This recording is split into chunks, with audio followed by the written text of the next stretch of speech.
हिल cipher का अभ्यास करने वाला है, सबसे पहले तो हमें ये समझना पड़ेगा कि इसके अंदर हम करते क्या है। देखो, हमें एक मैसेज दिया जाता है जिसको हम प्लेन टेक्स्ट भी कह सकते हैं, और उस प्लेन टेक्स्ट को हमें साइफर टेक्स्ट के अंदर कन्वर्ट करना होता है, और ऐसा करने के लिए हम की का इस्तेमाल करते हैं, और वो की भी क्वेश्चन में दी जाती है।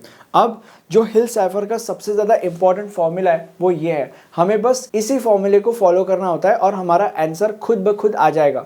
अब इस फॉर्मूले के अंदर सी का मतलब होता है साइफर टेक्स्ट, के का मतलब होता है की, पी का मतलब होता है प्लेन टेक्स्ट। मतलब बेसिकली हमें की को प्लेन टेक्स्ट के साथ मल्टीप्लाई करना पड़ेगा, और फिर जो भी आंसर आएगा उसको mod 26 करना पड़ेगा, और फिर हमारा फाइनल आंसर आ जाएगा। मतलब बेसिकली हमारा साइफर टेक्स्ट निकल जाएगा। ठीक है, यही करना है हमें, बाकी कुछ नहीं करना। अब ये हमारा क्वेश्चन है, encrypt the message exam using hill cipher with की दिस। अब इसके अंदर प्लेन टेक्स्ट यानी कि मैसेज क्या है, एग्जाम, राइट। अब इस एग्जाम को हमें सबसे पहले एक प्रॉपर तरीके से लिखना पड़ेगा। कैसे लिखेंगे? देखो, इसका एक तरीका है, और तरीका ये है कि अगर सपोज की 2x2 मैट्रिक्स की है तो इसका मतलब जो प्लेन टेक्स्ट होगा हमारा वो 2x1 मैट्रिक्स में हमें लिखना पड़ेगा। अगर की 3x3 मैट्रिक्स की है तो जो हमारा प्लेन टेक्स्ट है वो 3x1 मैट्रिक्स से लिखना पड़ेगा। अगर की 4x4 मैट्रिक्स की है तो इसका मतलब जो हमारा प्लेन टेक्स्ट है वो 4x1 मैट्रिक्स से लिखना पड़ेगा। Kind of that weird stuff. ठीक है, तो अभी इस केस में जो हमारे की है वो 2x2 मैट्रिक्स की है, इसीलिए जो हमारा प्लेन टेक्स्ट है वो हम 2x1 मैट्रिक्स का लिखेंगे। ठीक है, तो यहाँ पे जो हमारा प्लेन टेक्स्ट है वो है EXAAM एग्जाम, तो EX और AM हो गया, लिख दिया। अब तुम्हारे मन में दो सवाल आ रहे होंगे। सबसे पहला सवाल इज दैट कि अगर सपोज जो हमारा प्लेन टेक्स्ट है वो 5 लेटर्स का हुआ तो हम क्या करेंगे? तो ऐसे केस में हम 6th लेटर एक डमी अल्फ़ाबेट चूज करेंगे, और जनरली वो डमी अल्फ़ाबेट X होता है। और दूसरा सवाल जो तुम सोच सकते हो वो ये है कि यहाँ तो प्लेन टेक्स्ट अल्फ़ाबेटिक फॉर्म में और की नंबर फॉर्म में, और यहाँ पे K इंटू पी तूने बोला है पहले करने को, तो अल्फ़ाबेट्स को हम नंबर के साथ कैसे मल्टीप्लाई करेंगे? तो K और P को मल्टीप्लाई करने के लिए हम सबसे पहले इन अल्फ़ाबेट्स को नंबर फॉर्म में कन्वर्ट करेंगे।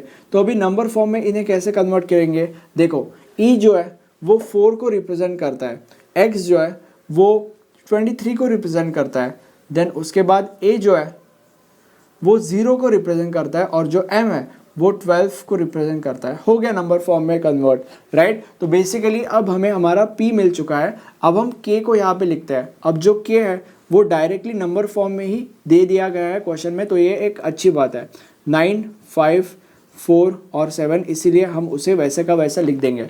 बहुत सारे केस में क्या होता है, बहुत सारे केस में जो की है वो अल्फ़ाबेटिक फॉर्म में दिया जाता है, और अगर ऐसा केस है तो हमें उसे भी नंबर फॉर्म में सबसे पहले कन्वर्ट करना पड़ेगा। लेट्स से फॉर एग्जांपल अगर की है वो ये है तो इसे हमें नंबर फॉर्म में कन्वर्ट करना पड़ेगा ताकि हम इसको और P को मल्टीप्लाई कर सके। तो इसे नंबर फॉर्म में कैसे कन्वर्ट करेंगे? B जो है वो 1 को रिप्रेजेंट कर रहा है, C जो है वो 2 को रिप्रेजेंट कर रहा है, D जो है वो 3 को, और F जो है वो 5 को रिप्रेजेंट कर रहा है। हो गया नंबर फॉर्म में कन्वर्ट, बस यही करना है। ठीक है, अब यहाँ पे हमारे केस के ऊपर जंप करता है। तो बेसिकली हमारी P की वैल्यू आ चुकी है और K की वैल्यू भी आ चुकी है। ठीक है, अब हमें बस K इंटू P करना है, मतलब बेसिकली दिस इंटू दिस। अब हम डायरेक्टली दिस इंटू दिस नहीं करेंगे, सबसे पहले दिस इंटू दिस करेंगे और उसके बाद दिस इंटू दिस करेंगे। ठीक है, अब सबसे पहले दिस इंटू दिस करते हैं। अब एक चीज़ जो तुम्हें समझने की ज़रूरत है वो ये है कि ये जो K है वो हमारा पहला मैट्रिक्स है और ये 2x2 मैट्रिक्स है, और ये जो हमारा P है वो हमारा दूसरा मैट्रिक्स है और वो 2x1 मैट्रिक्स का है। और एक चीज़ जो तुम्हें समझने की ज़रूरत है वो ये है कि बहुत बार स्टूडेंट्स क्या करते हैं, स्टूडेंट्स इस चीज़ को मैन्युअली सॉल्व करते हैं और उस सम को रॉन्ग करके आते हैं एग्जाम के अंदर। तो तुम्हें ये चीज़ समझनी पड़ेगी कि ऐसा कैल्सी के अंदर हम इजीली कर सकते हैं विदाउट एनी एरर्स, और अब हम यही करेंगे कैल्सी के अंदर। अब हम कैल्सी पे जंप करते हैं। तो ये हमारा कैल्सी है, मेनू में जाएंगे, उसके बाद मैट्रिक्स ऑप्शन में जाया जाएगा। तो अभी जो हमारा पहला मैट्रिक्स है वो हम मैट्रिक्स ए के अंदर स्टोर करते हैं, इसलिए मैं यहाँ पे 1 दबा रहा हूँ। अब जो हमारा पहला मैट्रिक्स है वो 2x2 डायमेंशन का है, इसलिए यहाँ पे मैं 2 दबा रहा हूँ और फिर से 2 दबा रहा हूँ, और अब मैट्रिक्स के अंदर वैल्यूज फिल किए जाएंगे, दैट इज 9, 4, 5 और 7। उसके बाद AC दबा के ऑप्शन में जाऊँगा। अब यहाँ पे सेकंड मैट्रिक्स हमें फिल करना है, इसलिए यहाँ पे मैं 1 दबा रहा हूँ। अब सेकंड मैट्रिक्स जो है वो मैट्रिक्स P के अंदर हम डालेंगे, इसीलिए यहाँ पे मैं 2 दबा रहा हूँ, और जो सेकंड मैट्रिक्स है वो अभी 2x1 डायमेंशन का है, इसलिए यहाँ पे मैं 2 दबा रहा हूँ और यहाँ पे 1 दबा रहा हूँ। अब यहाँ पे मैट्रिक्स को फिल किया जाएगा, दैट इज 4 and 23, राइट। हो गया सेकंड मैट्रिक्स फिल। अब AC दबा के ऑप्शन में जाऊँगा। अब जो हमारा पहला मैट्रिक्स है उसे हमें दूसरे मैट्रिक्स के साथ मल्टीप्लाई करना है। तो जो हमारा पहला मैट्रिक्स है वो मैट्रिक्स ए के अंदर स्टोर है, इसलिए मैं यहाँ पे 3 दबाऊंगा, इनटू जो हमारा दूसरा मैट्रिक्स है वो मैट्रिक्स बी के अंदर स्टोर है, इसलिए ऑप्शन में जाके मैं मैट्रिक्स बी में जाऊंगा, दैट इज 4। तो matrix A into matrix B आ चुका है और फिर इज इक्वल टू अगर मैं दबाऊंगा तो ये हमारा आंसर है विच इज 128 और 181। तो अभी जैसे कि तुमने देखा कि अगर हमने इसको और इसको मल्टीप्लाई किया तो आंसर आता है 128 और 181, इसलिए मैं यहाँ पे आंसर लिख रहा हूँ। और अब हम इसको और इसको मल्टीप्लाई करेंगे तो ये हमारा कैलसी है, मेनू में जाएंगे, उसके बाद मैट्रिक्स इस ऑप्शन में जाएंगे। अब यहाँ पे मुझे मेरे पहले मैट्रिक्स को मैट्रिक्स ए के अंदर स्टोर करना है, इसलिए मैं 1 दबा रहा हूँ। देन पहला जो मेरा मैट्रिक्स है वो 2/2 मैट्रिक्स है, इसलिए 2 और 2 अगेन। अब इसके अंदर मैं वैल्यू स्टोर करूँगा, दैट इज़ 9, 4, 5 एंड 7। उसके बाद AC दबा के ऑप्शन में जाऊँगा। अब मुझे दूसरे मैट्रिक्स के अंदर वैल्यूज़ डालनी है, इसलिए मैं यहाँ पे ऑप्शन नंबर 1 में जाऊँगा। अब दूसरा मैट्रिक्स मुझे मैट्रिक्स बी के अंदर स्टोर करना है, इसलिए मैं यहाँ पे 2 दबाऊँगा। अब यहाँ पे जो हमारा दूसरा मैट्रिक्स है वो 2/1 डायमेंशन का है, इसलिए 2 और उसके बाद 1, ठीक है। अब यहाँ पे सेकंड मैट्रिक्स को फिल किया जाएगा, दैट इज 0 एंड 12, ओके। अब इसके बाद AC दबा के ऑप्शन में जाऊँगा। अब हमें क्या करना है, हमें पहला मैट्रिक्स इंटू सेकंड मैट्रिक्स करना है, राइट। तो जो हमारा पहला मैट्रिक्स है वो मैट्रिक्स ए के अंदर है, इसलिए मैं यहाँ पे 3 दबा रहा हूँ, इनटू दूसरा मैट्रिक्स जो मैट्रिक्स बी के अंदर है, इसलिए ऑप्शन में जाके मैं 4 दबा रहा हूँ और इज इक्वल टू करूँगा तो मेरे सामने मेरा आंसर आ जाएगा विच इज़ 48 एंड 84। तो अभी जैसे कि तुमने देखा कि इसका आंसर आता है 48 और 84, इसलिए वो आंसर मैं यहाँ पे लिख रहा हूँ। तो बेसिकली अब हमें हमारी KP की वैल्यू मिल चुकी है, इसका मतलब हमें इसकी वैल्यू मिल चुकी है। अब हमें बस mod 26 अप्लाई करना है। तो अभी mod 26 अप्लाई करने के लिए हम क्या करेंगे, mod 26 अप्लाई करने के लिए हम इन चारों के चारों वैल्यूज़ के ऊपर एक एक करके इसे अप्लाई करेंगे, ठीक है। मतलब सबसे पहले इसके ऊपर mod 26 अप्लाई किया जाएगा, जो भी आंसर आएगा वो यहाँ पे आएगा। देन इसके ऊपर अप्लाई किया जाएगा, जो भी आंसर आएगा वो यहाँ पे आएगा। इसके ऊपर अप्लाई किया जाएगा, जो भी आंसर आएगा वो यहाँ पे आएगा। और इसके ऊपर अप्लाई किया जाएगा, जो भी आंसर आएगा वो नीचे आएगा, ठीक है। शुरू करते हैं। तो ये हमारा कैलसी है, मेनू में जाएंगे, उसके बाद हमें बेस एन इस ऑप्शन के अंदर जाना होता है। अब सबसे पहले हमें 128 mod 26 करना है। तो हम यहाँ पे 128 माइनस 128 डिवाइडेड बाई 26 इंटू 26 करेंगे एंड द आंसर इज 24। अब यहाँ पे इसके बाद हमें 181 mod 26 करना है। तो यहाँ पे हम बस 128 की जगह पे 181 रिप्लेस कर देंगे। तो 181 एंड 181, ठीक है, एंड द आंसर इज 25। अब नेक्स्ट नंबर इज 48, इसलिए हम 181 की जगह पे बस 48 को रिप्लेस कर देंगे। तो दैट इज 48 एंड यहाँ पे 48 एंड द आंसर इज 22। अब नेक्स्ट नंबर इज 84, तो यहाँ पे 48 की जगह पे हम बस 84 लिख देंगे, 84 and 84 and the answer is 6। अब जैसे कि तुमने देखा कि पहला आंसर आया था 24, दूसरा आंसर आया था 25, तीसरा आंसर आया था 22 और चौथा आंसर आया था 26। तो बेसिकली हमें KP mod 26 की वैल्यू मिल चुकी है। अब एक तरीके से इसका मतलब ये है कि हमें हमारी साइफर टेक्स्ट की वैल्यू मिल चुकी है, but a problem is that कि ये वैल्यू तो नंबर फॉर्म में है, बट हमें तो अल्फ़ाबेटिक फॉर्म में साइफर टेक्स्ट को ढूंढना होता है। तो हम क्या करेंगे, इस नंबर फॉर्म को अल्फ़ाबेटिक फॉर्म में कन्वर्ट कर देंगे, that is 24, what the hell is 24? 24 is Y, then उसके बाद 25, what the hell is 25? 25 is Z, then उसके बाद 22, what the hell is 22? 22 is W और 6 क्या है, 6 is G।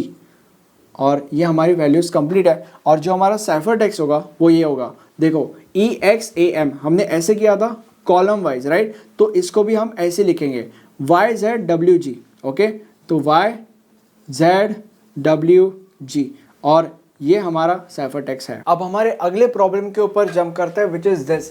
इसके अंदर जो हमारा मैसेज है वो DEF है और जो की हमें दी गई है वो ये है। अब जो की है वो 3x3 मैट्रिक्स की है और इसीलिए जो हमारा प्लेन टेक्स्ट होगा वो 3x1 मैट्रिक्स का होगा and that would be D, E and F, right. अब इसे हम नंबर फॉर्म में कन्वर्ट करेंगे, that is what the hell is D is 3, E क्या है, E 4 है और F क्या है, F 5 है, राइट। अब यहाँ पे K है, मतलब बेसिकली की वो यहाँ पे लिख दी जाएगी वैसे की वैसी, ताकि हम कंफर्टेबली K और P को मल्टीप्लाई कर सके। 9, 2 एंड 1, 3, 8 एंड 7, सिंपल।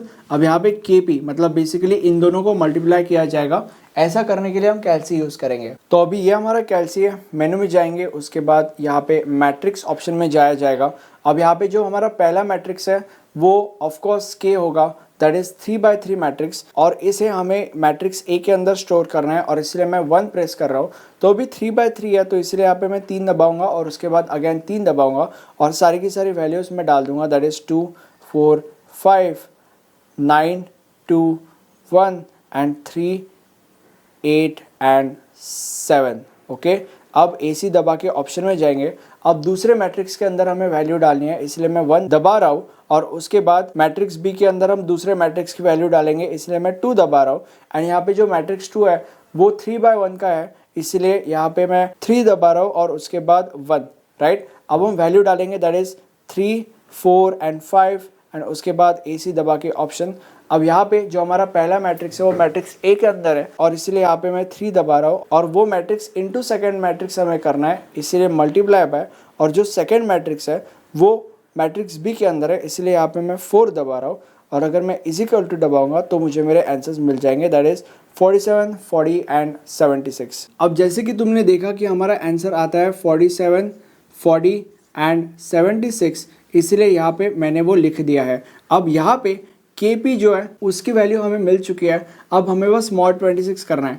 अब दिस mod 26 करेंगे मतलब बेसिकली हर नंबर को हम mod 26 करेंगे। सबसे पहले दिस नंबर mod 26 किया जाएगा, आंसर यहाँ पे लिखा जाएगा।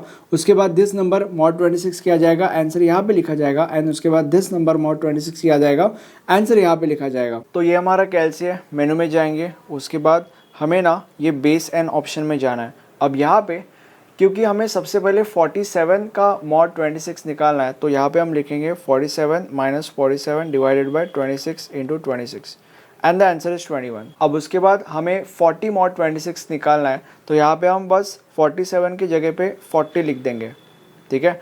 तो मतलब बेसिकली 40 - 40 ऐसे, एंड द आंसर इज 14। अब हमें 76 mod 26 करना है तो यहाँ पे हम बस 40 की जगह पे 76 को रिप्लेस कर देंगे।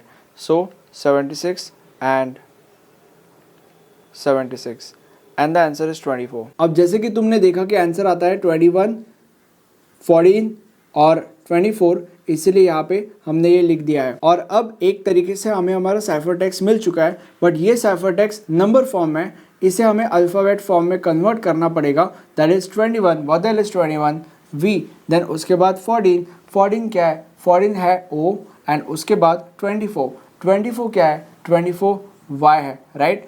और क्योंकि हमने DF को DF ऐसे लिखा था इसलिए हम VOY को वापस VOY ऐसे लिखेंगे और ये हमारा साइफर टेक्स्ट बन के रेडी है और ये हमारा आंसर भी है। अब मैं ये चाहता हूँ कि आप इस क्वेश्चन को एज एन होमवर्क क्वेश्चन ले और मुझे कमेंट सेक्शन में बताएं कि इस प्लेन टेक्स्ट का साइफर टेक्स्ट क्या आएगा। अगर आप इस क्वेश्चन को अच्छे से सॉल्व कर लेते हैं तो इसका मतलब आपको ज़्यादा प्रैक्टिस की ज़रूरत नहीं है, बट अगर आपको ये क्वेश्चन सॉल्व करने में कोई डाउट आता है तो इसका मतलब आपको मल्टीपल एग्जाम्पल्स या basically enough number of examples solve करने की ज़रूरत है। और ऐसा करने के लिए आप हमारे नोट्स रेफर कर सकते हो। नोट्स में आपको इनफ नंबर ऑफ एग्जाम्पल्स हर एक टॉपिक से रिलेटेड मिल जाएंगे। और अगर थ्योरी की बात की जाए तो हर एक टॉपिक के ऊपर एक प्रॉपर थ्योरी भी नोट्स के अंदर हमने मेंशन करके रखी है और इन सारी की सारी चीज़ों को आप एग्जाम में लिख के मैक्सिमम मार्क्स स्कोर कर सकते हो और अल्टीमेटली आपके पॉइंटर्स बढ़ा सकते हो। अब नोट्स के सारे डिटेल्स आपको डिस्क्रिप्शन बॉक्स में मिल जाएंगे और ये हमारा प्लेलिस्ट है। इस प्लेलिस्ट में आपके लिए हमने सारे के सारे वीडियोस इस सब्जेक्ट के अवेलेबल करा के रखे हैं।